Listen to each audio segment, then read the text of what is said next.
بخش دری بی بی سی خبر داد که جنگجویان حرکت در تاجیکستان ممنوع طالبان شب 30 ایون چمن خسته قرارگاه تاریخی احمدشاه مسعود در ولسوالی فرخار ولایت تخار افغانستان را اشغال کردند. آنها عکسی را نشر کردند که در آن یک گروه جنگجویان طالبان در تالار جلسات چمن خسته ثبت شدند.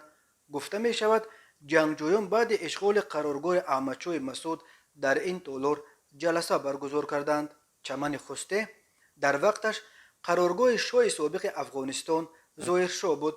احمدشاه مسعود هم در دوران مقاومتش با ارتش شوروی و همزمان نبرد با طالبان از این قرارگاه به حیث یک پایگاه ستاده استفاده می برد. در اینجا آثارخانه جنگ به ضد شوروی و طالبان با یادگاری های زیاد آن دوران جایگیر شده بود. قرارگاه مقام مکان تاریخی را داشته و تحت مراقبت وزارت فرهنگ افغانستان قرار گرفته بود. چمن خسته برای تاجیکان نیز یک مکان مهم تاریخی به شمار می رود. مذاکرات روبروی پرزیدنت تاجیکستان امامعلی رحمان با رهبر اتحاد مخالفین تاجیک سید عبدالله نوری در سال 1996 محض در امینجا برگزار شد و نخستین خشت محکم در دیوار صلح تاجیکان و زمینه های این صلح نیز در چمن خسته گذاشته شده بود. ملاقات رحمان و نوری در چمن خسته با میانروی احمدشاه مسعود و برهان الدین ربانی که آن وقت نیز تحت فشار طالبان ترک کابل کرده بود صورت گرفته بود.